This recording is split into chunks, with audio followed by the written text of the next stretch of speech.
안녕하세요. 저는 정년퇴직을 한 남편과 함께 귀양에서 살고 있는 60대 여성입니다. 친구들 사이에서는 드물게도 연애 결혼을 한 경우죠. 남편은 사립고등학교 선생님이었고, 저는 그 학교의 서무실에서 일을 했어요. 자연스럽게 가까워졌고, 결혼까지 말 그대로 일사천리로 이어졌죠. 저희의 결혼 생활은 평범했습니다. 진로 담당이었던 남편은 늘 입시 공부에 골머리를 앓았죠. 남편은 습관적으로 정년퇴임을 하고 나면 고향으로 내려가서 살고 싶다고 말했어요. 저 역시도 그런 남편의 생각에 공감했고, 어느 정도 아이들이 크고 나서는 진지하게 계획을 세우기 시작했죠. 특히 남편이 사고로 크게 다치고 나서부터는 귀향에 대한 열망이 더 커지기도 했답니다.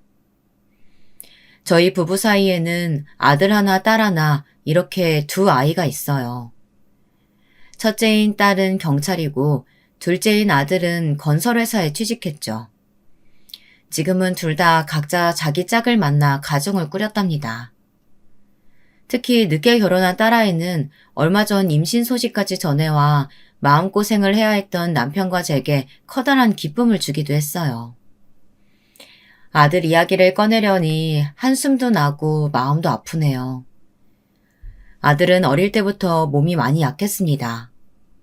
중학교에 들어가기 전만 하더라도 병원을 제 집처럼 드나들었죠. 체구도 또래보다 작아서 혹시나 괴롭힘 당하지 않을까 늘 전전긍긍했었습니다. 그러다 보니 아들에게 있어서는 좀 무른 편이었는데요. 지금 생각해보면 딸아이한테는 뭐가 그렇게 하지 말라고 했던 것들이 많았는지, TV도 보지 마라, 컴퓨터도 일주일에 2시간만 해라, 잠잘 때 빼고는 침대에 올라가지 마라, 공부할 때 음악 듣지 마라. 진짜 제가 봐도 너무하다 싶을 정도로 하지 말라는 것들이 많았어요. 요즘 시대야 맘카페라고 해서 육아 정보를 얻을 곳이 많지만 제가 딸아이를 키울 때는 그런 게 어디 있나요? 그냥 좋지 않은 습관은 만들어주지 말아야지 싶은 욕심만 많았죠. 후회되는 일 중 하나랍니다. 그런데 둘째는 달랐어요. 워낙 자주 아프다 보니 첫애에게 했던 것만큼은 못하겠더라고요. 자꾸 오냐오냐 하게 되고요. 남편도 그렇게 해서는 안 된다고 저한테 엄청 잔소리를 했어요. 그때마다 알겠다고 했지만 막상 상황이 되면 잘 안 되더라고요. 아들은 중학생이 되면서 운동을 시작했는데요. 그 덕분인지 체격도 급격히 커지고 그 많던 잔병 치레들도 쏙 들어갔어요. 남편도 저도 안도의 한숨을 내쉬었죠. 운동에 빠져 공부는 뒷장이던 아들은 수학여행을 기점으로 갑자기 건축사가 되겠다고 공부를 시작했고 무난하게 대학까지 졸업했답니다. 이걸 이상하다고 해야 할지 특이하다고 해야 할지 잘 모르겠지만 저희 아들은 여자친구가 생기면 꼭 제 누나에게 보여주곤 했었어요. 딸아이 말에 의하면 고등학생 때 처음으로 여자친구를 사귀었었는데 그때부터 줄곧 그런 식이었다고 하더라고요. 처음에는 남동생이 연애한다고 하니 귀여워서 어떤 애를 만나나 궁금해서 만나봤다고 하던데 그게 커서도 계속 이어지다 보니 좀 귀찮았다고 하더라고요. 엄마의 입장으로 남매가 우애가 좋은 것 같아서 기분이 좋으면서도 누나한테만 살짝 알려주는 것이 섭섭한 마음이 들기도 했답니다. 언제부터인가 딸아이는 아들의 여자친구를 만나고 오면 어떤 애였는지 제게 슬쩍 말을 흘리더라고요. 이러쿵 저러쿵 말이 많은 것은 아니었어요.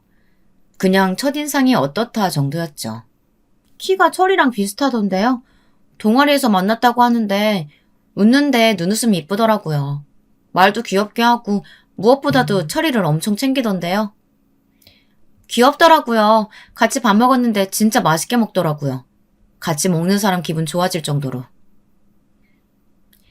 딸아이는 말로는 귀찮다고 하면서도 매번 나갔다 와서는 한 번도 아들의 여자친구에 대해서 나쁜 이야기를 한 적이 없었어요. 너 그렇게 칭찬만 하면 철이가 너한테 보여주는 의미가 없는 거 아니야? 무슨 상견례도 아니고 그냥 밥 한 끼 먹었는데 사람을 어떻게 다 알아요. 그냥 첫인상 정도가 다지. 딸아이의 말이 틀린 것도 아니라 결국은 저도 남편도 웃고 말았죠. 그랬던 딸아이의 반응이 딱 한 번 달랐던 적이 있었어요. 바로 며느리를 만나고 온 날이었죠. 며느리는 아들과 유치원 때부터 줄곧 함께 학교를 다녔던 친구가 소개해줬다고 하더라고요. 엄마들끼리도 잘 알고 지내는 사이죠. 얼마나 친한 사이냐면 엄마들끼리 장난으로 둘이 결혼시키자고 했던 적이 있었는데 그 소리를 들은 두 아이들이 펄쩍 뛰면서 가족끼리 그 무슨 소리냐고 화를 냈었답니다. 하여튼 그 애가 소개시켜준 여자라고 하던데 아들은 꽤나 마음에 드는 눈치더라고요. 엄마, 내가 누나보다 먼저 결혼한다고 하면 싫어하실 거예요? 요즘 시대가 어떤 시대인데 그런 걸 따져. 그리고 나 결혼 안 한다니까? 나 혼자 살 거야. 그러니까 너 결혼하고 싶은 사람 있으면 결혼해. 왜? 결혼하고 싶은 사람 생겼어? 갑자기 결혼 이야기는 왜? 아들은 정확하게 말을 하지는 않았지만 결혼에 대해 진지하게 생각 중이라고 하더라고요. 남편도 누가 먼저가 무슨 상관이 있냐며 좋은 사람 있으면 결혼해서 잘 살면 되는 것 아니겠냐고 말했고요. 아들은 그 소리에 싱글벙글해서는 알겠다고 대답했죠. 입이 귀에 걸렸다는 표현을 자주 쓰잖아요. 딱 아들의 얼굴이 그랬죠. 저는 지금 만난다는 여자친구가 그렇게 좋은가 싶어 내심 기대가 되더라고요. 어떤 여자기에 우리 아들이 이렇게 결혼을 하고 싶어 할까 하고 말이죠. 아니나 다를까 그런 이야기를 나눈 지 한 달도 되지 않아서 딸아이가 아들의 여자친구를 소개받았다고 하더군요. 평소였으면 어땠는지 먼저 물어보지도 않았을 텐데 그날은 너무 궁금해서 참지 못하고 딸아이에게 물어봤어요. 그런데 딸아이의 반응이 이상하더라고요. 평소보다는 잔뜩 굳은 얼굴을 해서는 좀처럼 대답을 하지 않았죠. 저는 무슨 일이라도 있었던 것은 아닐까 궁금했어요. 첫 만남에서 이런 반응을 보인 적이 처음이었거든요. 결국 저는 참지 못하고 딸아이를 재촉했죠. 어땠어? 애는? 철이가 결혼하고 싶을 만큼 좋다고 하던데. 결혼은 무슨, 겨우 3개월 만나고 무슨 결혼이래요. 사람을 그렇게 봐서 얼마나 한다고. 그리고 철이 취직한 지 겨우 1년 차예요. 준비 하나 없이 결혼은 무슨. 아빠 말씀 못 들었어? 좋은 사람 생기면 결혼하는 거지. 너도 누가 먼저인 게 무슨 상관이냐고 할 땐 언제고 갑자기 왜 그래? 어땠는데? 딸아이는 한참 말을 고르는 듯이 망설이더군요. 무언가 단어를 고른다고나 할까요? 곤란해하는 딸아이의 얼굴을 보니 딱 그 말이 떠오르더라고요. 한참을 고민하더니 딸아이는 길게 한숨을 내쉬고는 애매한 대답을 내놨어요. 첫인상에 어쩌고 저쩌고 말하고 싶지는 않은데 뭔가 숨기는 게 많은 그런 얼굴이었어요.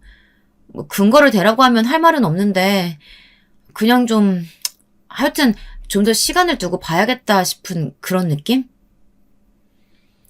저는 어떤 느낌이냐고 캐묻고 싶었지만 딸아이도 뭐라고 정확하게 말하기는 좀 애매하다고 하면서 잘 모르겠다고 하고는 방으로 들어가 버렸죠. 반면 아들의 얼굴은 싱글벙글 그 자체였어요. 딸아이의 반응과는 너무 대조적이었죠. 그러던 어느 날 갑자기 아들이 엄청 심각한 얼굴을 하고서는 가족들 모두에게 할 말이 있다고 하더라고요. 남편과 저 그리고 딸아이는 최근 아들이 해외 발령 이야기를 한 적이 있어서 그것과 관련된 이야기를 하는가 보다 했어요. 회사에서 모르코에 빈자리가 생겨서 그쪽으로 지원 갈 사람을 찾는다는 이야기를 한 적이 있었거든요. 그래서 결정 났나 보다 하는데 이게 무슨 일인지 저희가 생각했던 것과는 전혀 다른 이야기를 하더라고요. 아직도 그날의 충격은 잊을 수가 없을 정도랍니다. 저 빨리 결혼을 해야 할 것 같아요. 소연이가 임신을 했거든요. 최근 몸이 좀 이상하다고 해서 병원에 갔는데 4주 정도 되었다고 했어요. 그래서 배가 더 나오기 전에 빨리 결혼하고 싶어요. 아들의 말은 파장이 무척이나 컸어요. 아이라니, 혼전 임신이라니, 저희는 단 한 번도 상상해 본 적이 없었거든요. 요즘은 그런 경우가 흔하다고 하지만 솔직히 저희 부부는 그런 개념을 쉽게 받아들이기가 힘들었어요. 저희가 충격에 허덕이는 동안 딸아이는 아들에게 화를 내고 있었어요. 이게 생각이 있는 거야, 없는 거야? 임마, 피임도 제대로 안 했단 말이야? 이왕 생긴 아이, 이제 와서 그런 소리가 무슨 소용 있어. 그리고 어차피 소연이랑 결혼하려고 했어. 그 시기가 당겨진 것뿐이야. 아들은 별일 아니라는 식으로 이야기했지만 고지식한 저한테는 충격이 컸습니다. 이 이야기를 듣는 분들은 그게 무슨 큰일이냐고 생각하실 수도 있지만 저나 남편은 이런 상황을 단 한 번도 생각해 본 적이 없었거든요. 그럼 집으로 데려와. 소개는 시켜줘야 할 것 아니냐. 너는 여자친구 부모님은 찾아뵙고 인사는 드렸어? 소연이랑 병원 다녀오는 길에 인사드렸죠. 아버님은 일찍 돌아가셨고 어머님만 계시는데 원래 제주도에 계시거든요. 이번에 잠깐 볼 일 있다고 서울에 올라오셨는데 시간이 딱 맞았죠. 그래서 인사드렸어요. 아들은 마치 동네 앞 마트에 갔다가 옆집 아주머니를 만나 인사를 나눈 것과 같은 뉘앙스로 말했어요. 숨이 턱하고 막히는 기분이 들었죠. 제 기분과 상관없이 아들은 사돈어른이 서울에 있는 동안 다 해결을 했으면 좋겠다고 말하더군요. 정말 정신이 하나도 없었어요. 저는 우선 생각을 좀 해보자고 말했어요. 너무 모든 것이 순식간에 일어나고 있으니 천천히 하나씩 하자고 말이죠. 하지만 제 말에 아들은 눈에 띄게 섭섭해했습니다. 그냥 다 모여서 밥 먹자는 것뿐인데 엄마는 뭘 천천히 하자고 하세요. 혹시 소연이 마음에 안 드세요? 소연이를 본 적도 없는데 마음에 든다 안 든다가 어딨어. 네가 너무 급해서 해치워버리려고 하니까 그러지. 제 말에도 아들의 굳은 얼굴은 펴질 생각을 하지 않았죠. 그 모습에 남편은 한숨을 몇 번이나 내쉬었고 딸아이는 철없는 동생을 어쩌면 좋냐고 혀를 찰 뿐이었답니다. 그 일이 있고 일주일도 지나지 않아 저희는 상견례 자리를 만들었어요. 사돈어른 되실 분은 제주에서 귤 농장을 한다고 하시더군요. 우리 부부 못지않게 당황스러운 얼굴로 나타나셨죠. 서먹하고 낯선 분위기 속에서 저는 처음으로 소연이라는 아들의 여자친구를 만날 수 있었습니다. 처음 본 며느리는 사람을 알 수 없다는 인상을 받았습니다. 어른을 만났으면 거짓으로라도 웃어 보일 텐데 얼굴에 표정이 하나도 없더라고요. 음식은 입에 맞아요? 알레르기 있는 음식은 없다고 하던데. 네. 몸은 좀 어때요? 아직 안정기라서 많이 힘들죠? 아니요. 뭘 물어도 단답으로 대답을 하니 저도 할 말이 없더라고요. 원래 말이 없는 편인가 보다 했었는데 상견례를 마치고 집에 와서 딸아이의 이야기를 들어보니 그런 것은 아닌 것 같더라고요. 저랑 봤을 때는 그런 분위기가 아니었어요. 묻지도 않았는데 이것저것 이야기를 많이 하던데 이상하네. 그럼 오늘 어른이 많아서 긴장했나 보다. 저는 그렇게 생각하고 넘어가려고 했는데 남편은 조금 불만이 있는 것처럼 보였어요. 아무리 그래도 그렇게 식사 내내 뚱한 얼굴로 앉아있는 것이 말이 되냐는 식으로 말이죠. 마음 한구석에서는 저 역시도 남편과 같은 생각을 하고 있었지만 한편으로는 이제 막 서로 처음 알았으니 시간을 두고 천천히 가족이 되어가는 것도 좋겠다 싶었죠. 하지만 이런 제 생각은 며느리를 만나면 만날수록 점점 어긋나 가더라고요. 상견례 자리 이후 다시 며느리를 만난 것은 예물 때문이었어요. 요즘은 결혼 당사자들끼리 적당한 것을 결정해서 나누는 추세라고 하더군요. 저희 결혼할 때와 같은 복잡한 절차들이 많이 간소화되었다고도 하고요. 물론 저도 아이들이 하고 싶은 것을 하라고 할 생각이었어요. 다만 제가 며느리가 생기면 꼭 주고 싶었던 것이 있었거든요. 저희 시어머니께서 돌아가시면서 물려주셨던 액세서리였는데 그대로 주기에는 유행에 뒤처진 것 같아서 며느리가 원하는 것으로 세공을 다시 해주고 싶었죠. 그래서 예물한다고 했을 때 제가 아는 곳에서 함께 봤으면 좋겠다고 말했어요. 저희가 사장님이랑 이야기해서 따로 말씀드릴게요. 굳이 엄마가 나오실 것까지는 없잖아요. 너희 예물이야 너희가 원하는 곳에 가서 적당히 고르면 되지만 이 반지와 팔찌는 나한테도 의미가 있는 거야. 긴 시간 빼앗는 것도 아닌데 뭘 그렇게 난리야. 소연이 한창 조심해야 할 시기인데 괜히 스트레스 주고 싶지 않아서 그러죠. 내가 무슨 스트레스를 준다고 그러니? 너 엄마를 뭘로 보고. 아들은 시댁 식구들이란 존재가 원래 며느리한테는 스트레스 덩어리라고 했다면서 툴툴거렸죠. 어지간히 공처가가 되겠구나 싶으면서도 아들에게 이런 면이 있었나 싶어 놀라기도 했답니다. 약속된 장소로 나가자 아들에게서 조금 늦겠다는 연락이 왔어요. 저는 어차피 며느리와 간단히 이야기를 할 생각이라 상관하지 않았죠. 곧 며느리가 다급한 얼굴로 들어오더군요. 그리 늦은 것도 아닌데 얼마나 급하게 왔는지 이마에 땀이 송골송골 맺혀있는 게 보였어요. 죄송하다고 말하는 며느리에게 저는 홀몸도 아닌데 천천히 와도 될 것을 서두를 필요 없었다고 말하며 손수건을 내밀었죠. 내가 가지고 있던 것들인데 너에게 주고 싶어서 말이야. 나도 시어머니께 받았는데 너한테는 너무 올드하지 않을까 싶어서 원하는 대로 디자인을 좀 바꿔보는 게 어떨까 싶어서. 저는 어머니께서 주시는 거라면 다 좋아요. 디자인도 심플하니 괜찮은데요. 며느리는 상견례 자리와는 사뭇 다른 얼굴로 방긋 웃으면서 말했어요. 역시 그 자리가 많이 낯설고 힘들었나 보다 싶었죠. 며느리는 제가 골라주었으면 좋겠다고 하더군요. 저는 추천받은 것들 중에서 가장 며느리에게 잘 어울릴 만한 것으로 신중하게 골랐습니다. 며느리는 자신도 제일 마음이 가던 것이라고 말하면서 엄청 기뻐했죠. 그렇게 무난하게 결정하고 저는 먼저 자리를 나섰습니다.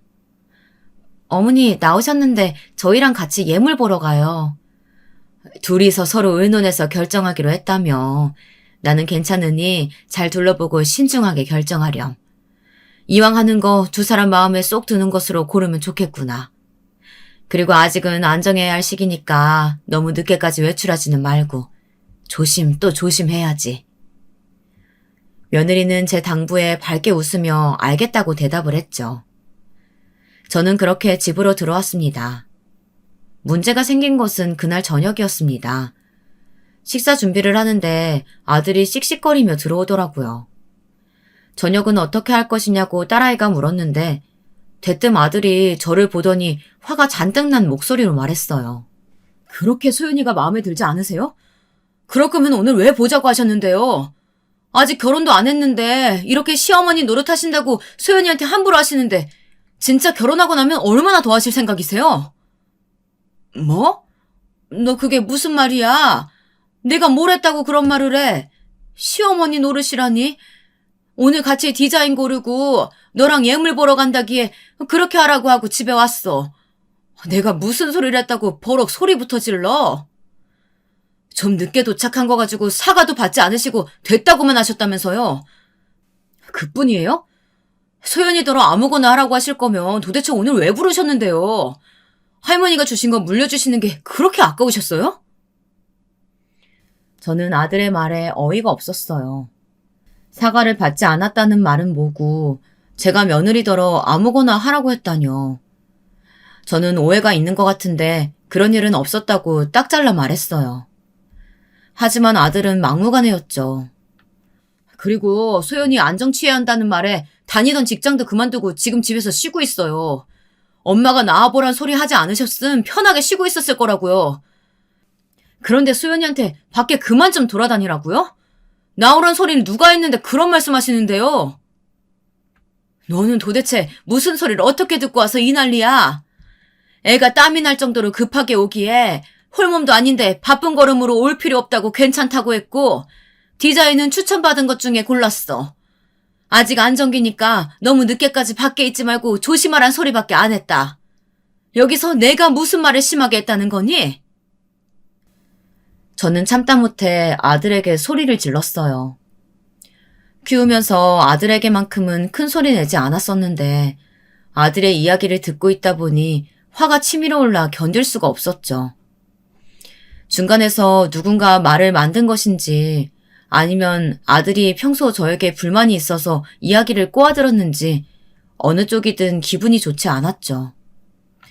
그런 저의 모습에 딸아이가 벌떡 일어나더니 아들의 팔을 붙들고 끌어내려 하더군요. 나 아직 말 다 안 끝났어. 이거 놔. 진짜 엄마만큼은 다를 줄 알았다고요. 다른 시어머니들이랑은 다를 줄 알았는데 어떡해. 엄마가 그렇게 말했다고 누가 그래? 네 여자친구? 너는 엄마 아들로 살아온 세월이 얼마인데 엄마를 그렇게 모르니? 어디 그런 말 하실 분이야? 그럼 소연이가 거짓말했다는 거야? 그럴 이유가 뭐가 있는데. 그건 내 알 바 아니고 머리가 있으면 생각이라는 걸 좀 해. 지금 네가 하는 짓 정상인가? 아들은 몇 마디 더 화를 내기는 했지만 딸아이의 힘에 끌려 방으로 들어갔습니다. 식탁은 정말이지 태풍이 휩쓸고 간 것 같았습니다. 남편은 넋이 나간 제 손등을 토닥여주며 괜찮냐고 물었지만 아무런 말도 할 수 없었습니다. 곧 딸아이가 나오더니 걱정스러운 표정으로 저를 살피는 것이 느껴졌어요. 예물 보다가 올케가 아랫배가 땡긴다고 해서 병원에 갔었나 봐요. 큰 이상이 있는 것은 아닌데 병원에서 조심하라고 주의를 받았다고 해요. 그래서 괜히 엄마한테 화풀이 한 것 같은데 제가 반쯤 죽여놨으니까 엄마 화 푸세요. 화가 많이 나기는 했었지만 막상 며느리에게 그런 일이 있었다고 하니 걱정부터 되더라고요. 딸아이 말에 의하면 병원에서는 앞으로 주의해야 한다고 했다며 괜찮은 것 같다고 했죠. 저는 긴 한숨을 내쉬며 다행이라고는 했지만 마음은 불편했어요. 남편도 그런 제 마음을 알았는지 나중에 따로 따끔하게 한마디 해둬야겠다고 하더군요. 저는 그냥 두라고 하면서 자리에서 일어났죠. 입맛이 사라지더라고요. 그 일이 있고 나서는 며느리를 보는 것이 불편했어요. 예전에는 딸 자식 낳아봤자 결혼하면 남의 식구라는 말을 했다지만 지금은 아들도 만만치 않은 것 같더라고요. 저의 가장 친한 친구도 첫째를 장가 보냈는데 자기 마누라만 안다고 저더러 마음을 내려놓으라고 하더군요. 결혼하면 더 할 거라고 말이죠. 공감이 확 가는 말이었죠. 하지만 제가 조심한다고 해서 될 일이 아니라는 것을 곧 깨닫게 되었어요. 아들과 며느리는 아이가 태어난 뒤에 가도 되지 않느냐는 주변의 만류에도 불구하고 가까운 곳으로 신혼여행을 다녀오고 싶다고 제주도를 고집을 부리더라고요. 다른 곳이었으면 좀 더 붙들어 말렸을 텐데 어차피 제주도라고 하면 사돈댁이 있는 곳이기도 해서 조심히 다녀오란 소리만 했죠. 사건이 벌어진 것은 신혼여행을 다녀온 아이들이 집으로 인사를 온 날이었어요. 아들의 결혼식과 맞물려 귀향을 준비하고 있던 저희는 집이 좀 어수선하기는 했지만 혹시나 아이들이 자고 갈 수도 있지 않을까 싶어서 아들이 쓰던 방은 따로 깨끗하게 정리까지 해두었죠. 아들과 며느리가 도착하고 저녁 식사를 하는 자리였어요. 입덧이 있을 수도 있겠다 싶어서 너무 자극적인 음식들은 사전에 피했죠. 그런데 며느리가 몇 숟갈 먹지도 못하고 속이 불편하다고 하더라고요. 저는 입덧이 심한가 보다 싶어서 안에 가서 쉬라고 했어요. 그리고 혹시 죽이라도 먹지 않겠느냐고 물었는데 며느리 얼굴이 더 창백해지더라고요. 저도 처제를 가졌을 때 음식을 떠올리는 것만으로도 괴로웠던 경험이 있어서 그런가 남일 같지 않더라고요. 저는 우선은 며느리에게 좀 쉬라고 하고는 과일이라도 먹지 않겠느냐고 물었어요. 아무리 그래도 빈속으로 둘 수는 없잖아요. 저도 입덧이 심할 때 토마토는 그렇게 먹고 싶더라고요. 그런데 며느리는 과일도 잘 받지 않는지 죄송하다고 말했죠. 저는 충분히 그럴 수 있다는 생각에 알겠다고 말했어요. 아들은 그런 며느리가 걱정이 되는지 집으로 가겠다고 하더군요. 지금 차를 타도 괜찮겠어? 속이 불편한데 멀미라도 하면. 괜찮을 것 같아요, 어머님. 어머님, 아버님 계신데 여기서 누워있는 것도 죄송스럽기만 해서요. 아이 가지면 다 힘든데 그런 걸 뭐하러 신경 써. 내 몸부터 챙겨야지. 나나 네 시아버지나 그런 걸로 마음 상할 사람 아니다. 며느리는 그래도 집에 가고 싶은 눈치기에 저는 2번 이야기하는 것 없이 가서 쉬라고 말했어요. 아무것도 못 먹고 가는 것이 걱정되어서 입덧에도 먹기 쉬운 과일들을 몇 가지 챙겨가지고 함께 말이죠. 그때까지만 하더라도 좋았어요. 그런데 다음날 아침부터 아들에게 전화가 오더군요. 엄마, 어제 소연이한테 뭐라고 하셨어요? 저는 대바람에 전화 와서는 대뜸 며느리에게 무슨 말을 했느냐고 따지듯 묻는 것이 이해가 되지 않아서 무슨 소리냐고 물었죠. 아들은 그런 제 물음에 대답은커녕 저에게 실망했다고 하면서 폭풍 같은 원망을 쏟아내었어요. 엄마도 같은 여자면서 입덧으로 괴로워하는 소연이를 왜 이해 못 해주세요? 소연이 집에 와서 얼마나 많이 울었는지 아세요? 먼저 일어나서 죄송하다고 하는데 꼭 그렇게 말씀을 하셔야 했어요? 내가 무슨 말을 했다고 그러니? 며느리가 그래? 내가 구박했다고? 다들 애 낳고 그렇게 산다고 유난 떨지 말라는 식으로 말씀하셨다면서요. 아들의 말에 저는 너무 당황스러워서 입이 떨어지지 않았어요.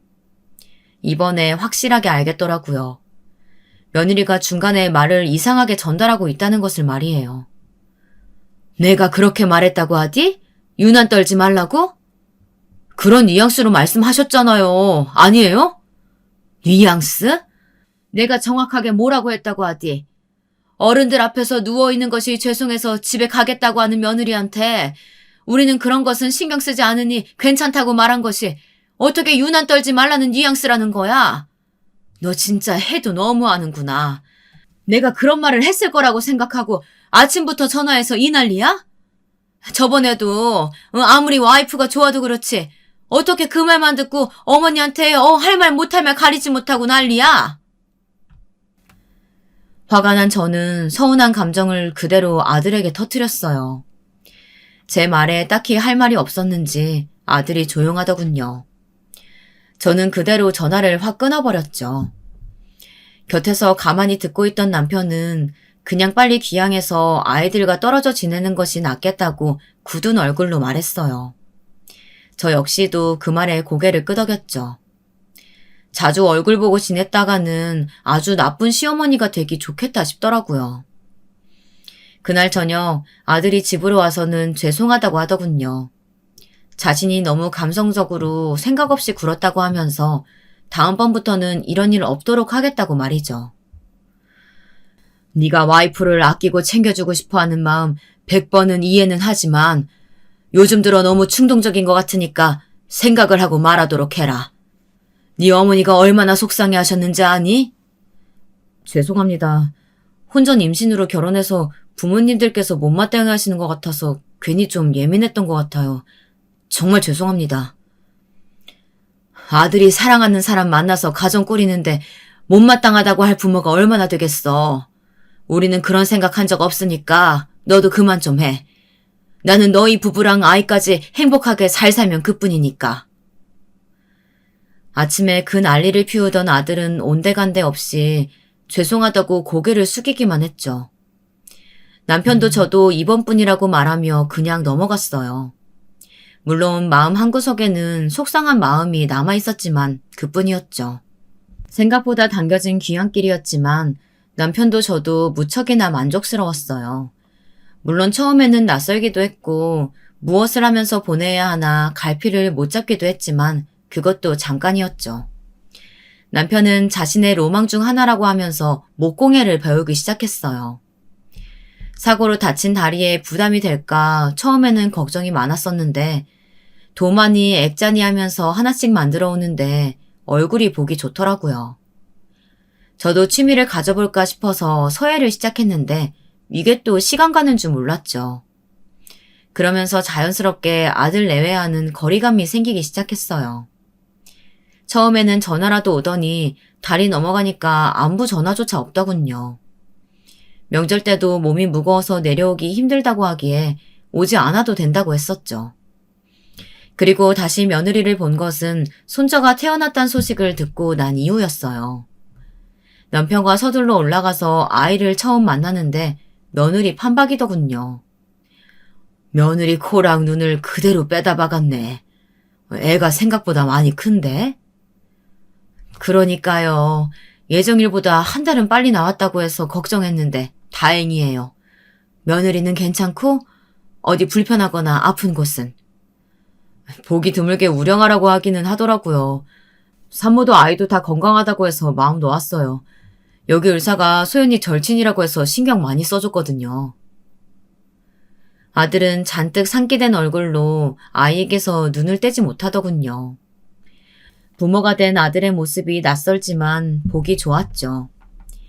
며느리에게 고생 많았다는 말도 빼놓지 않았고요. 저는 조리원을 나와서 어떻게 할 생각이냐고 물었어요. 친정어머니라도 가까이 계시면 도와주시겠지만 그것도 아닌 상황이라 과연 혼자서 아이를 챙길 수 있을까 걱정이 되었죠.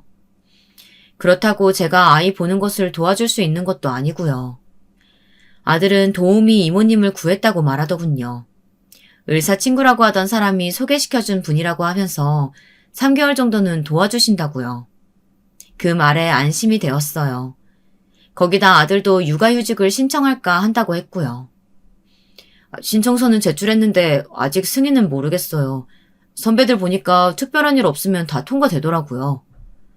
그래, 요즘은 아빠들도 다 그렇게 한다고 하더라. 육아라는 것이 혼자 하는 것도 아닌데 육아휴직이 가능하면 함께 하는 것이 좋지. 저희 부부는 아들 내외에게 다시 한번 축하한다는 말과 함께 시골로 내려왔어요. 그 이후로 아들은 육아휴직을 3개월 받았다고 하면서 매일같이 손자의 사진을 보내왔습니다. 무럭무럭 커가는 모습을 화면으로 보는 것만으로도 웃음이 저절로 나왔죠. 요즘은 100일이라고 크게 챙기는 것 없이 집에서 작은 파티를 열어서 한다고 하면서 100일 파티 사진도 보내왔어요. 보는 사람마다 며느리를 어쩜 이렇게 많이 닮았느냐고 놀라더라고요. 그중에는 더러 며느리만 닮아서 속상하겠다고 하는 사람도 있었지만요. 하지만 저는 오히려 그런 말을 하는 사람들이 이해가 되지 않았죠. 그게 속상할 이유가 되나 싶어서요. 손자가 태어나고 난 직후 잠시 가까워졌나 싶었던 아들 내외는 100일이 지나고 나자 다시금 연락이 뚝 끊겼어요. 아이가 궁금해 전화를 걸어도 부재적으로 넘어가는 경우가 태반이었죠. 처음에는 다시 전화가 오더니만 그마저도 끊어지더라고요. 아들에게 전화를 걸어도 마찬가지였고요.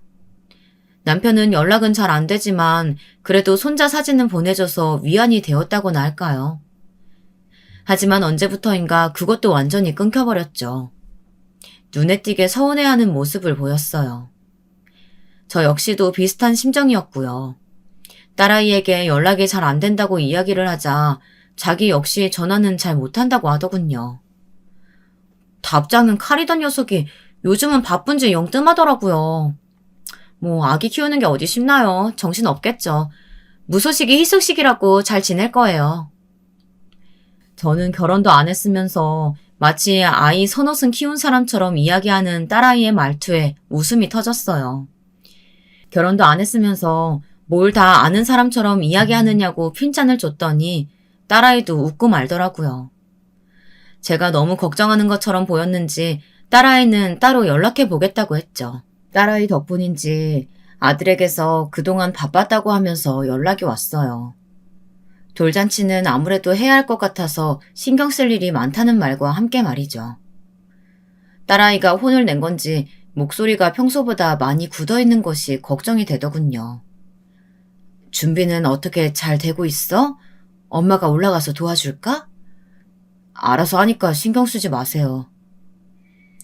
저는 뭔가 이상하다 싶었지만 자기 아들 첫 생일을 스스로 하겠다는데 제가 무슨 할 말이 있겠나 싶어서 알겠다고 하고 넘어갔답니다. 지금 생각하면 그때 제가 붙들고 무슨 일이 있느냐고 물었어야 했는데 그냥 넘어간 것이 너무나도 후회가 되었어요. 차라리 그 자리에서 바로 물었더라면 이 지경까지는 오지 않았을 텐데 그런 후회 말이죠. 첫 돌을 일주일 남기고 남편이 볼 일이 있다고 하면서 좀 더 일찍 올라가자고 하더군요. 저 역시도 오랜만에 친구들이나 만날까 싶어서 그렇게 하자고 했죠. 저희는 아들 내외가 부담스럽게 생각할까봐 딸아이 근무처 근처에 숙소를 잡았어요. 하루는 오랜만에 친구들과 만나 점심을 먹기로 해서 강남으로 나갔죠. 친구들은 제게 얼굴이 많이 바뀌었다고 한결 편안해 보인다고 하더군요. 그렇게 한참 이야기를 나누는데 창밖으로 익숙한 얼굴이 보였어요. 며느리였죠. 화려하게 입고 있어서 잠깐 아닌가 싶었지만 분명 며느리였답니다. 그런데 그런 며느리가 어떤 처음 보는 남자의 팔짱을 끼고 걸어가고 있더라고요. 저는 순간 이게 무슨 일인가 싶었죠. 그 시간이면 집에서 손자와 있을 시간일 텐데 왜 밖에 나와 있으며 그 곁에 있는 남자가 도대체 누구인가 온갖 생각이 들었습니다. 바로 며느리에게 전화를 걸었어요. 신호를 기다리던 며느리는 폰을 꺼내는가 싶더니만 다시 가방에 집어넣었어요. 어이가 없었죠. 당장이라도 따라 나가고 싶었지만 이미 며느리는 남자와 길을 건너고 있었답니다. 제 시선이 줄곧 창밖으로 고정이 되어 있자 친구들이 무슨 일이냐고 물었어요. 저는 그냥 아는 사람을 본 것 같다고 얼버무리고는 서둘러 숙소로 돌아왔죠. 숙소에 와서도 심장이 벌렁거리는 것이 영 진정이 되지 않았어요. 이걸 누구한테 물어볼 수도 없어서 더 답답했죠. 다음날 저는 아들에게 전화를 걸었지만 여전히 연락은 되지 않았죠. 며느리도 마찬가지였고요. 어제 일이 저절로 생각이 났죠. 저는 며느리에게 볼 일이 있어 집 근처에 왔는데 잠깐 볼 수 있겠느냐고 문자를 남겼어요. 그러자 바로 전화가 와서는 언제 올라오셨냐고 묻더군요. 너희 시아버지가 볼 일이 좀 있다고 하셔서 겸사겸사. 혹시 지금 집이면 근처인데 좀 볼 수 있을까? 창현이 선물도 있고 시골에서 가져온 것도 좀 있어서. 지금이요? 그럼요, 어머니. 얼마나 걸리실 것 같으세요? 저는 1시간 정도 걸릴 것 같다고 말하며 전화를 끊었고 바로 아들의 집으로 향했어요. 이렇게 행동하는 것이 옳은 것은 아니란 것을 저도 알고 있었지만 답답하게 그냥 넘기고 싶지는 않다는 생각이 더 컸죠. 아들이 사는 아파트에 도착했는데 저 멀리서 허겁지겁 달려오는 며느리가 보이더군요. 저는 급히 몸을 숨기고 있다가 재빨리 뒤따라 올라갔죠. 현관 벨을 누르려고 하는데 문이 벌컥 열리면서 40대 아주머니가 나왔어요. 그 여자 뒤로 당황한 며느리의 얼굴이 보였죠. 안녕하세요. 창현이 할머니 되는 사람입니다. 누구신지. 아주머니는 창현이 봐주는 도움이라고 하더군요. 몇 마디 더 물어보려고 하는데 며느리가 허둥거리며 여자를 내보내더라고요. 언제 갈아입었는지 원피스를 입고 나타난 며느리는 미처 지우지 못한 화장을 한 얼굴로 제게 들어오라고 했죠. 저는 어디 다녀오는 길이냐고 물어보며 창현이를 안아들었어요. 낯가림도 없는지 저를 보고는 빵긋빵긋 웃기만 하더군요. 며느리는 외출은 무슨 외출이냐고 하더니만 시원한 오미자차를 내오겠다고 하면서 주방으로 쏙 들어갔어요. 속으로 혀를 차며 창현이와 소파 아래에 기대어 앉는데 바닥에 머리카락이 지저분하게 보이더군요. 창현이가 분명 기관지가 약해서 기침을 자주 한다는 이야기를 들었는데 곳곳에 먼지가 눈에 들어왔죠. 저는 거실 한 구석에 있는 돌돌이를 이용해서 여기저기 머리카락을 치우기 시작했어요. 그렇게 몇 번이나 돌돌이 테이프를 버려가며 머리카락을 치우고 있는데 며느리가 당황해하며 저를 말렸어요. 며느리는 언제 지운 것인지 말끔해진 얼굴을 하고 있었답니다. 어머니, 제가 할게요. 갑자기 연락 오셔서 청소를 미처 못해가지고. 바닥에 머리카락은 그렇다 쳐도 TV 아래 장식장도 그렇고 구석에 장난감도 그렇고 먼지 쌓여있는데 좀 닦아두지 그랬니. 창현이 기침 자주 한다고 걱정 그렇게 하더니만. 평소에는 하는데 오늘은 시간적으로 안 맞았을 뿐이에요. 며느리는 억울하다는 듯이 변명했지만 솔직히 어디 하루 만에 먼지가 저렇게 쌓인다는 것이 말이 안 되는 소리죠. 말로 하고 나니 엉망인 집안이 더 눈에 들어왔어요. 소파에는 무슨 과자 부스러기 같은 것들이 잔뜩 붙어 있었죠. 보고만 있으려니 속이 답답해진 저는 소파 옆에서 정전기 청소포를 꺼내서 거실 청소를 시작했어요. 어머니 두세요. 제가 할게요. 육아 바쁘고 힘든 것은 알겠는데 그래도 좀 치우고 살아야지. 이게 다 뭐니? 구석구석 먼지가 수북하게 쌓여서는. 도우미 분도 오시는 것 같은데 그분한테 도와달라고 해도 될 거 아니야. 그분은 창연히 봐주시는 분이지 집안일 도와주시는 분은 아니세요. 그럼 그 사이에 청소기를 돌리든 돌돌이로 먼지 제거를 하든 좀 했어도 됐겠구만. 언제 청소를 하고 안 한 건지. 먼지를 한번 제거한 뒤 물청소포를 꺼내어 바닥을 닦는데 금방 까맣게 되더라고요. 도대체 직장 생활을 시작한 것도 아니고 도우미까지 써가며 살면서 이게 다 뭔가 싶었죠. 제가 힘을 줘서 바닥을 닦으며 잔소리를 하자 며느리도 슬슬 짜증이 났는지 입을 꾹 다물고 있더군요.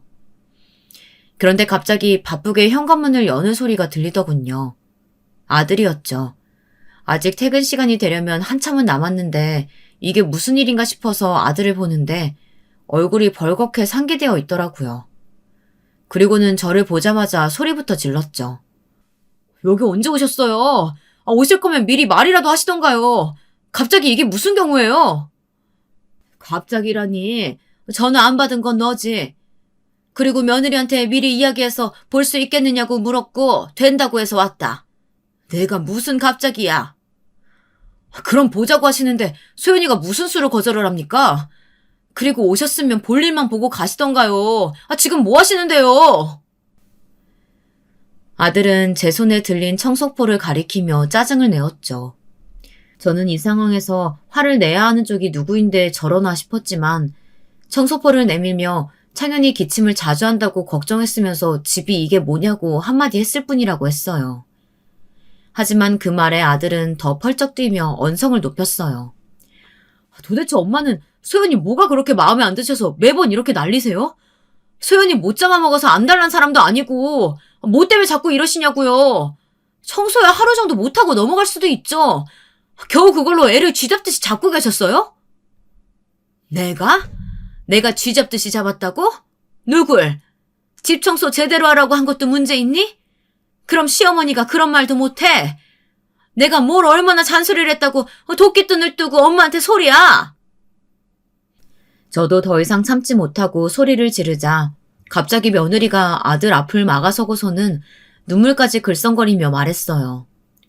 어머니, 제가 잘못했어요.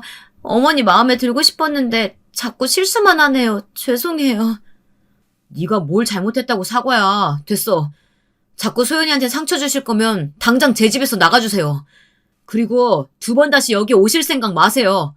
창현이 돌잔치에도 오지 마시고요.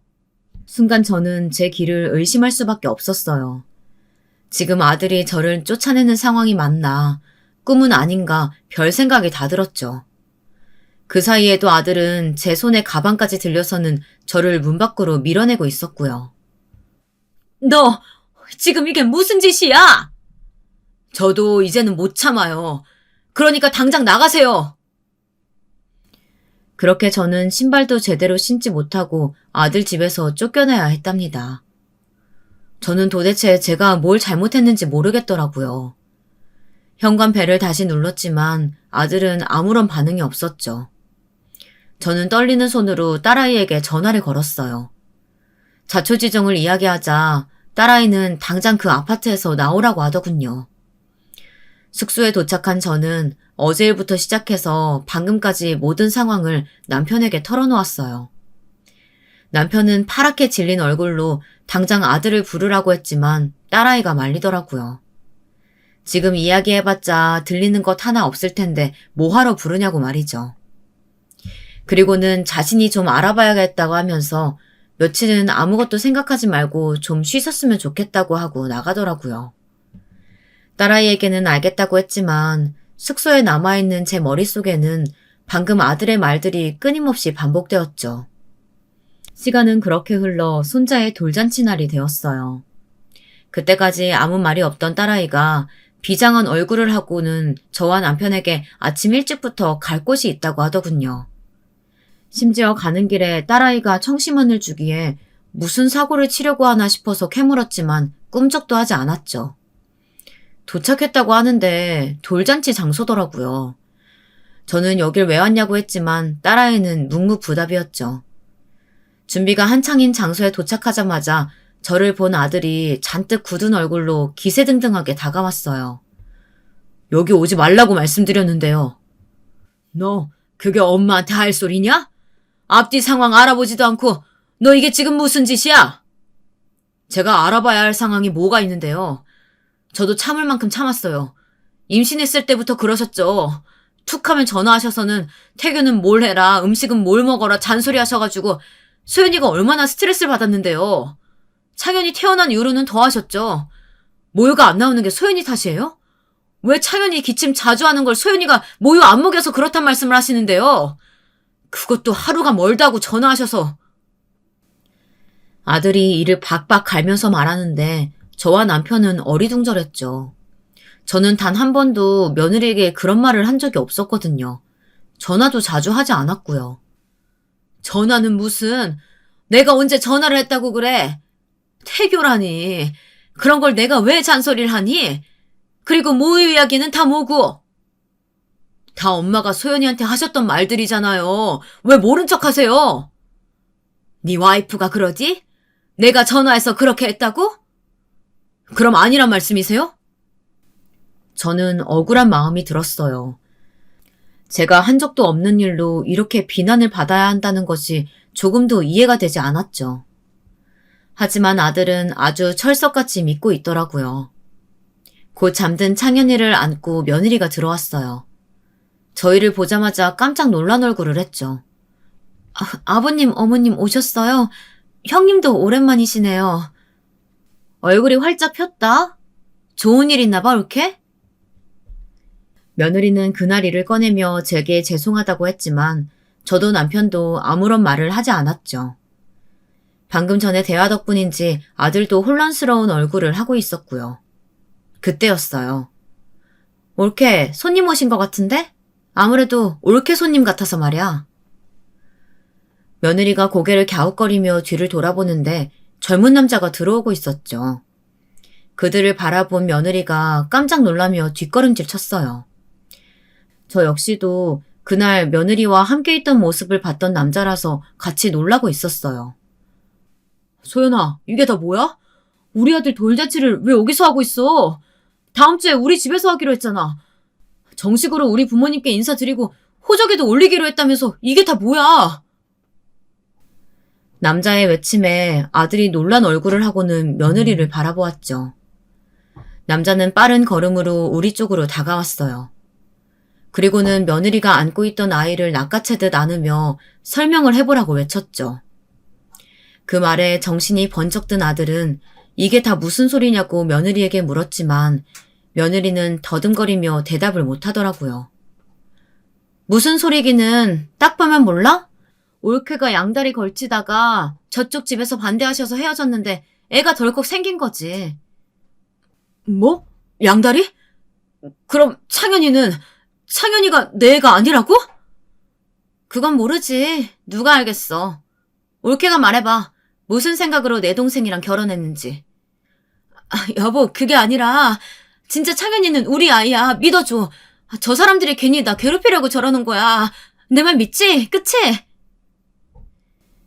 며느리는 필사적으로 아들의 팔을 붙잡고 이야기를 했지만 아들의 표정은 시시각각 변하고 있었죠.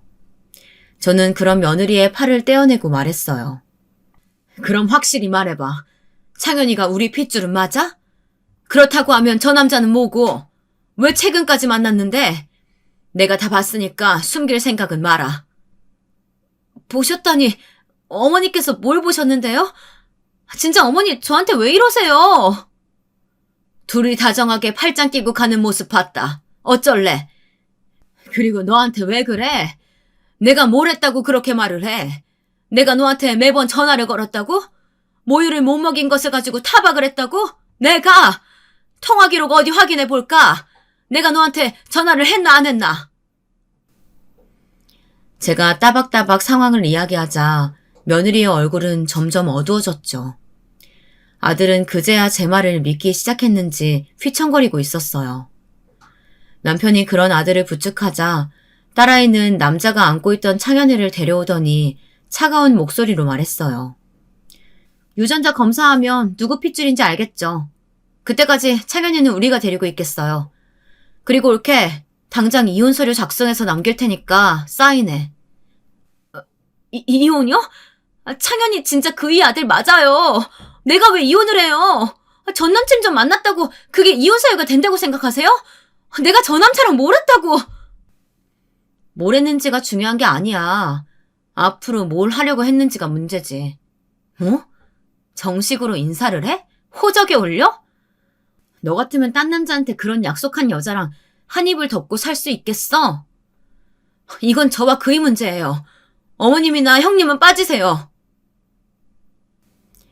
며느리가 소리를 지르며 달려왔지만 딸아이는 거칠게 며느리를 밀어내고는 제게 나가자고 했죠. 그런 저희는 엉망이 된 돌잔치 회장을 두고 집으로 돌아왔어요.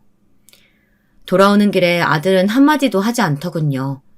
그냥 영혼이 없는 사람처럼 흐린 눈을 하고는 가만히 바닥만 바라보고 있었어요. 집에 도착하니 날이 어둑어둑해지기 시작했어요. 잠든 손주를 챙겨 내리려는데 아들이 처음으로 입을 열었어요. 죄송해요. 죄송합니다. 제가 미쳤었나 봐요. 죄송합니다. 됐어. 다 지난 일이야. 앞으로 잘 살면 되는 거지. 저는 눈물을 뚝뚝 흘리는 아들의 어깨를 두어 번 두드려주고는 먼저 차에서 내렸습니다. 아들은 한참 후에야 부은 눈을 하고는 집에 들어왔어요. 며칠 뒤 유전자 검사 결과 다행스럽게도 창현이는 손주가 확실하더군요. 저희는 손주를 데리고 시골집으로 내려왔어요. 며느리는 검사 결과에 자신의 결백을 증명했다 생각했는지 절대로 이혼은 못하겠다고 덤비더군요. 하지만 정신을 차린 아들은 죽어도 함께 살 수 없다고 무조건 이혼을 하겠다고 강경하게 나왔죠. 그뿐만 아니라 며느리와 만났던 전 남자친구가 혼인 빙자로 며느리를 고소했다더라고요. 며느리는 몇 번이나 시골집으로 찾아와서 용서해달라고 빌었지만 저희는 눈 하나 깜짝하지 않았어요. 아들 역시 며느리가 매달릴수록 더 확신에 찬 얼굴로 이혼을 하겠다고 했고요.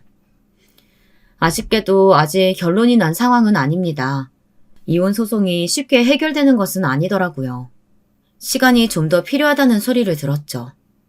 다만 혼인빙자 사건이 워낙 큰 건이라 변호사 말에 의하면 친권과 양육권까지 다 가져올 수 있을 거라고 하더군요.